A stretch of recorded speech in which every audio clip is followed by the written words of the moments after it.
Halo semua, balik lagi di channel Toraokun. Sebelum pembahasannya dimulai, silahkan klik tombol subscribe dan aktifkan lonceng notifikasinya supaya kalian gak ketinggalan info dan teori terbaru seputar One Piece. Buat kalian yang mau informasi tambahan soal SBS atau databook, kalian bisa follow Instagram Toraokun. Di sana admin akan memposting soal SBS, databook, dan berbagai teori singkat. Sekarang lanjut ke pembahasan. Pada awal chapter 1059 yang lalu, memperlihatkan bajak laut Akagami sedang mengantarkan Marco menuju ke Pulau Sphinx. Setelah selesai mengantar Marco, maka Shanks akan kembali ke tujuan selanjutnya, yaitu mencari Bartolomeo. Sepertinya tidak akan butuh waktu lama bagi Shanks untuk menemukan Bartolomeo, karena Shanks memiliki jaringan informasi yang sangat luas, sehingga bukan hal mustahil untuk menemukan Bartolomeo. Dalam pertemuan mereka, tentu pertarungan akan terjadi. Pada awalnya, mungkin Shanks akan mencoba menebas Bartolomeo dengan santai. Tapi, tebasan Shanks akan ditangkis oleh Barir. Barir itu sangat kuat, karena pada masa lalu juga tebasan dari Kozuki Oden pernah ditahan oleh Barir tersebut ketika buah iblis Bari-Bari no Mi masih dipakai oleh seorang kakek dari klan Kurozumi. Jadi, satu tebasan dari Shanks akan bisa ditahan oleh Bartolomeo. Namun, Shanks akan mulai mengeluarkan Hoshoku Haki, sehingga Bartolomeo akan terintimidasi dan tidak fokus untuk menciptakan Barir.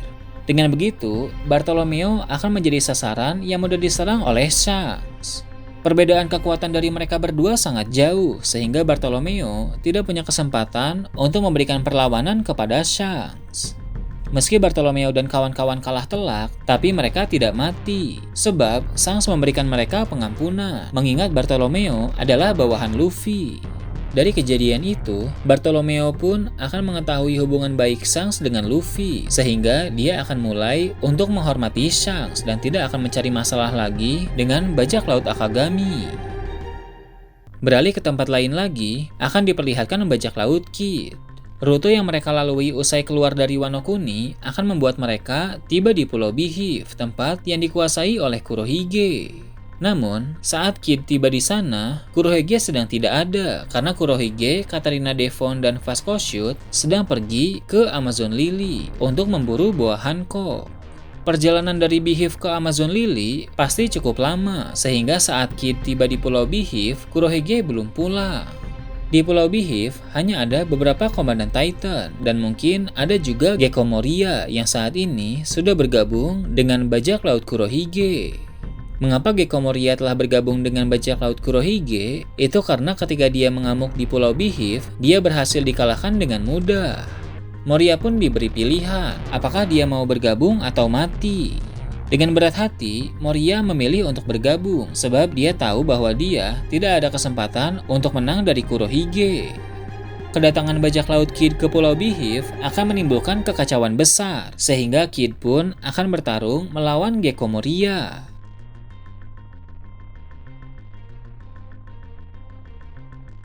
Sementara itu, akan diperlihatkan kekacauan di penjara Impel Down. Seperti yang kita tahu, Doflamingo menyadari bahwa Magellan sedang mencoba menjaganya karena ada kemungkinan pembunuh datang ke Impel Down untuk membungkam Doflamingo. Pembunuh yang Doflamingo maksud mungkin adalah CP0, sedangkan mengapa Magellan mencoba menjaga Doflamingo itu karena dia tidak mau ada orang yang mengacau di Impel Down walaupun orang-orang itu berasal dari kubu pemerintah dunia. Kedatangan CP0 itu akan membuat mereka bentrok melawan Magellan sehingga keadaan menjadi semakin kacau. Dari kekacauan tersebut, hal-hal yang tidak terduga bisa saja terjadi. Keadaan dunia sekarang memang telah menjadi semakin kacau dan tidak terkendali. Kekacauan di Impel Down hanya salah satu dari rangkaian kekacauan yang ada. Sementara Impel Down sedang kacau, di dunia luar hal-hal besar terus terjadi. Salah satunya adalah tentang nama Sabo yang semakin terkenal. Popularitas Sabo sebagai kaisar api menimbulkan semakin banyak revolusi di berbagai negeri. Pertempuran demi pertempuran terjadi di berbagai negeri karena ada sekelompok-sekelompok orang yang ingin menggulingkan pemerintahan mereka sendiri karena raja atau ratu mereka berafiliasi dengan pemerintah dunia. Pasukan revolusi harus memanfaatkan dengan baik momen ini untuk mendapatkan semakin banyak sekutu dan dukungan dari orang-orang. Sabo pun akan muncul di chapter selanjutnya dan menjelaskan semua peristiwa yang terjadi di Marejoice kepada Dragon. Di sini akan menjadi jelas bahwa yang membunuh Raja Kobra bukanlah Sabo, melainkan pihak pemerintah dunia. Sabo hanya dijadikan kambing hitam saja karena kebetulan dia sedang berada di sana. Dragon yang mendengar hal tersebut akan marah dan segera menyiapkan serangan penuh ke Marejoice.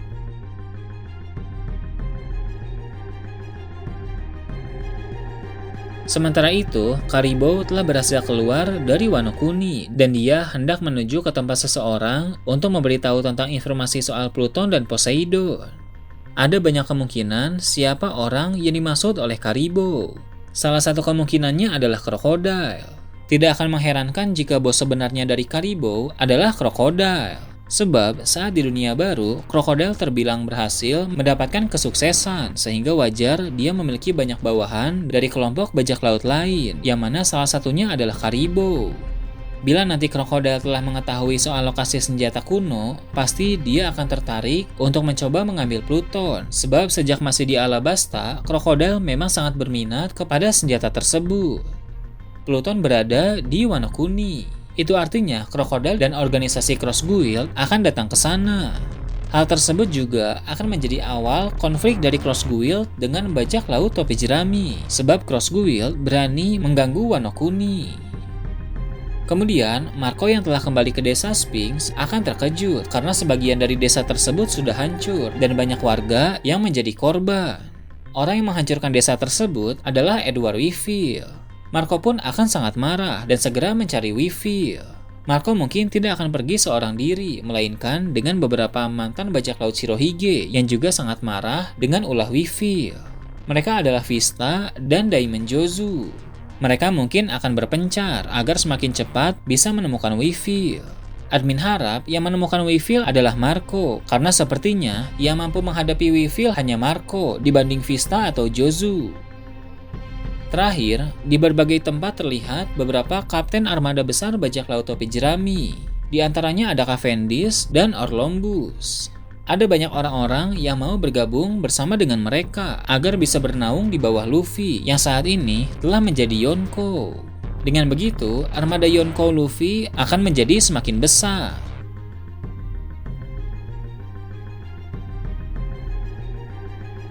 Nah itu tadi prediksi chapter 1060 dan kedepannya. Gimana menurut kalian? Silahkan tulis di kolom komentar di bawah.